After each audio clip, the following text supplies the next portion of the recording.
यह आपको नहीं पा सकती है।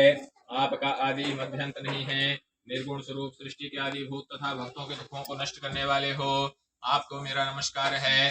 नारद जी से इस प्रकार की स्तुति सुनकर भगवान बोले, हे मुनि श्रेष्ठ, आपका यहाँ किस काम के लिए आगमन हुआ है, सो निसंकोच कहो। तब नारद मुनि बोले कि हे प्रभु, मृत्यु लोक में सब मनुष्य जो अनेक योनियों में जन्मे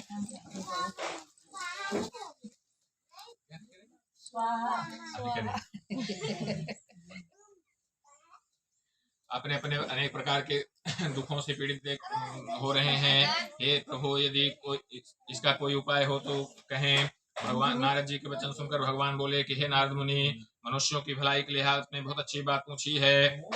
जिस काम के करने से मनुष्य मुंह से छूट जाता है वह मैं कहता हूँ, सुनो। बहुत पुण्य को देने वाला, स्वर्ग तथा मृत्युलोक दोनों में दुर्लभ एक उत्तम व्रत है। आज मैं प्रेम वश होकर आपसे कहता हूँ कि सत्यनारायण जी का यह व्रत अच्छी तरह विधि पूर्वक करके मनुष्य आयु पर्यंत इस लोक में सुख भोग कर मरने पर मोक्ष को प्राप्त होता है। श्री भगवान के वचन सुनकर नारद मुनि बोले कि हे प्रभु, उस व्रत का फल क्या है, क्या विधान है, किसने यह व्रत किया और किस दिन यह व्रत करना चाहिए, कृपया विस्तार से कहें। भगवान बोले, दुख शोक आदि को दूर करने वाला, धन धान्य को बढ़ाने वाला, सौभाग्य तथा संतान को देने वाला, यह व्रत सभी स्थानों पर विजय दिलाने वाला है। यह व्रत भक्ति और श्रद्धा के साथ किसी भी दिन किया जा सकता है।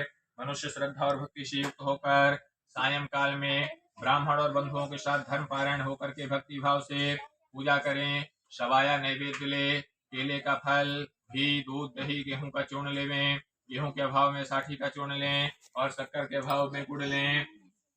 सब भक्षण युक्त पदार्थ जमा करके शवाए पर अर्पण कर दें तथा बंधुओं सहित ब्राह्मण को भोजन कराएं। उसके पश्चात स्वयं भोजन करें। नृत्य गीत भजन आदि का आचरण कर सत्यनारायण भगवान को स्मरण करता हुआ समस्त समय व्यतीत करे। इस तरह व्रत करने पर मनुष्यों की इच्छा निश्चय ही पूरी होती है। विशेषकर कलिकाल में भूमि पर ही मोक्ष का सबसे सरल उपाय है। इति श्रीस्कंद पुराणे रेवाखंडे श्री सत्यनारायण कथायां प्रथमोऽध्यायः। बोले सत्यनारायण भगवान की जय। श्रीमन्नारायण नारायण नारायण, श्रीमन्नारायण नारायण नारायण, नारायण नारायण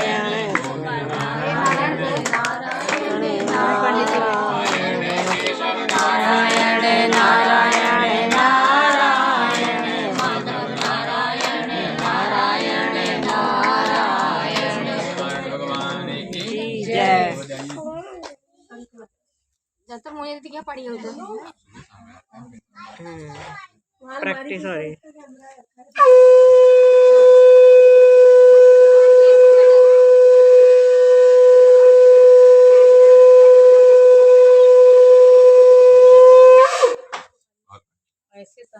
देखिए ऐसे बजता है। आप देखो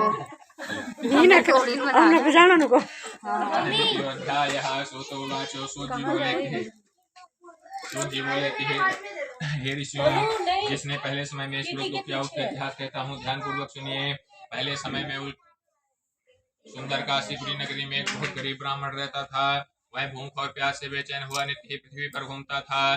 ब्राह्मणों से प्रेम करने वाले भगवान ने ब्राह्मण को दुखी देखकर बूढ़े ब्राह्मण का रूप धरकर उसके पास जाकर आदर के साथ पूछा कि हे विप्र, नित्य दुखी हुआ पृथ्वी पर क्यों घूमता है? हे श्रेष्ठ ब्राह्मण, सब मुझसे कहो, मैं सुनना चाहता हूँ।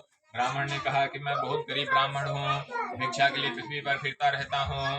हे भगवान, यदि आप इसका उपाय जानते हो तो कृपा करके कहो।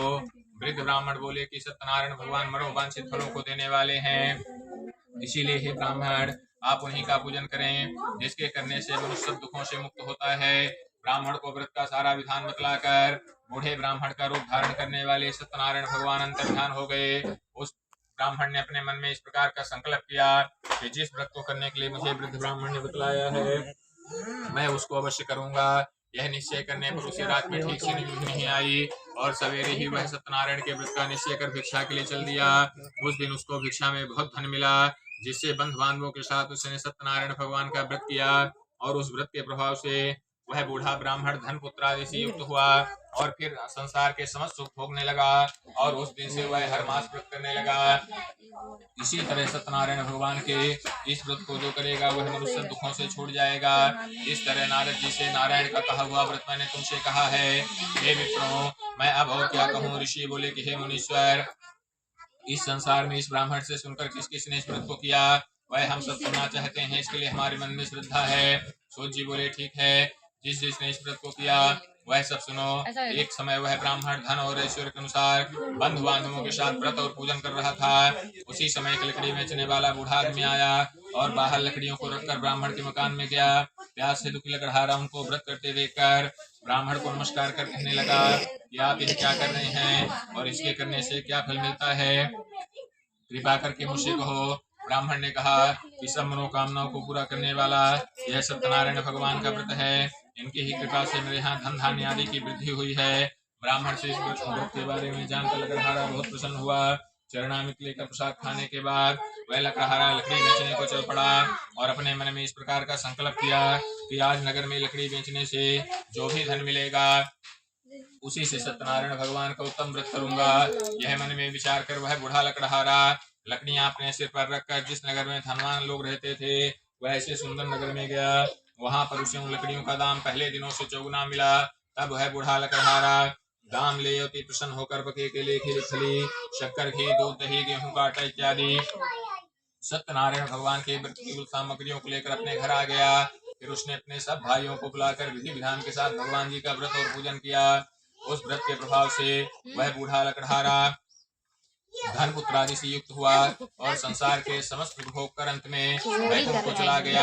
इति श्री स्कंद पुराणे रेवाखंडे श्री सत्यनारायण वध्यायां द्वितीयोऽध्यायः। बोले सत्यनारायण भगवान की जय। श्रीमन्नारायण नारायण नारायण श्रीमन्नारायण नारायण नारायण भजमन नारायण नारायण नारायण राम नारायण नारायण नारायण श्रीमन्नारायण नारायण नारायण नारायण नारायण नारायण भगवान की जय।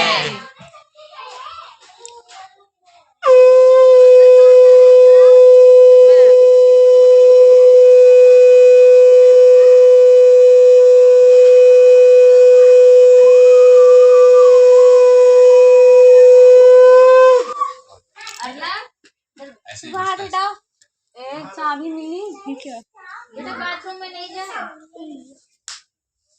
अथ तृतीयोऽध्यायः। सूतोवाचो। सूजी बोले कि हे श्रेष्ठ मुनियों, आगे कथा कहता हूँ, ध्यान पूर्वक सुनिए। पहले समय में उल्कामुख नाम का एक बुद्धिमान राजा था। वह सत्यवक्ता तथा जितेंद्रिय था।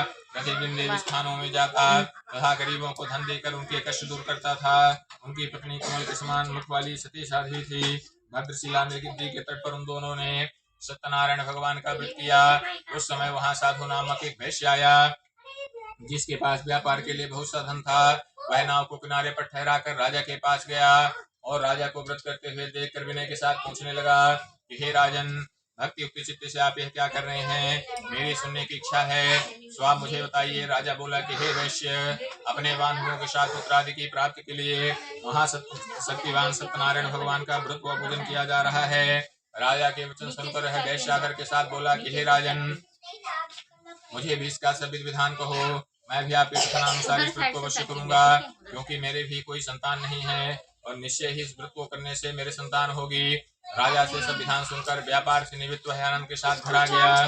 साधु ने अपनी स्त्री से संतान देने वाले उस व्रत का समाचार सुनाया और कहा कि जब मेरे यहाँ संतान होगी तब मैं भी इस व्रत को अवश्य करूंगा। एक दिन उसकी स्त्री लीलावती पति के साथ सांसारिक धर्म में प्रवृत्त होकर सत्यनारायण भगवान की कृपा से गर्भवती हो गई तथा 10वें महीने में उसकी एक सुंदर कन्या का जन्म हुआ। दिनों दिन वह कन्या इस तरह बढ़ने लगी जैसे शुक्ल पक्ष का चंद्रमा बढ़ता है, इसलिए कन्या का नाम कलावती रखा गया।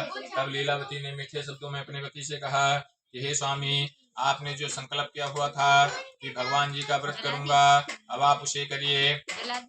वैश्य बोला कि हे प्रिय, इसके विवाह पर करूंगा। इस प्रकार अपनी पत्नी को आश्वासन देकर वह व्यापार हेतु तो बाहर चला गया।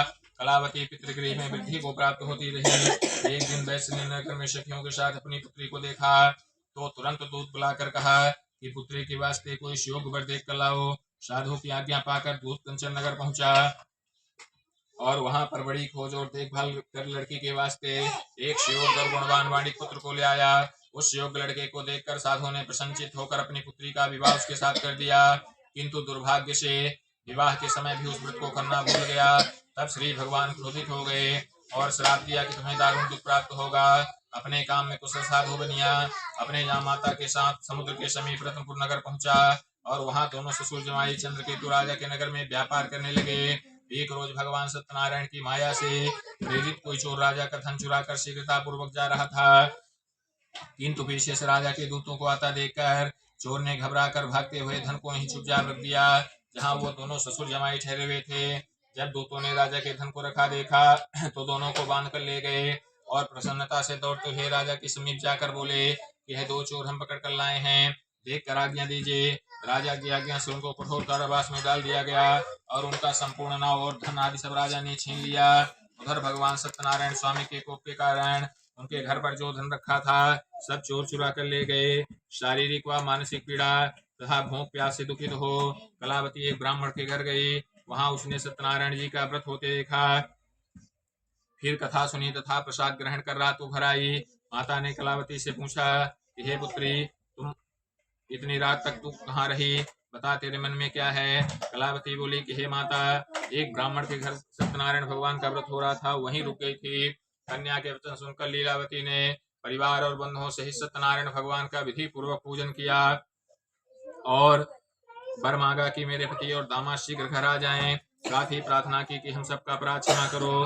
भगवान सत्यनारायण ऐसे व्रत से संतुष्ट हो गए। उन्होंने स्वयं राजा चंद्रकेतु को स्वप्न में दर्शन देकर कहा कि हे राजन, दोनों बंदी वैश्य प्रातः ही छोड़ दो और उनका सब धन जो तुमने ग्रहण किया है वह भी दे दो, नहीं तो मैं तेरा धन राजपुत्र आदि सब नष्ट कर दूंगा।